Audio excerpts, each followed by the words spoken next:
देखो इलीगल काठ ट्रांसपोर्टेशन उपरे आम पाखे 2 दिन तले खबर थिला।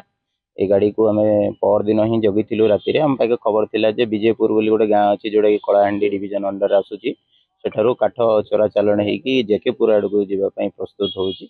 आम सारा राति से गाड़ी को जगिकी रहिलु किंतु गाड़ी किसी त्रुटि दृष्टि से गाड़ी से दिन आसी पारला नहीं।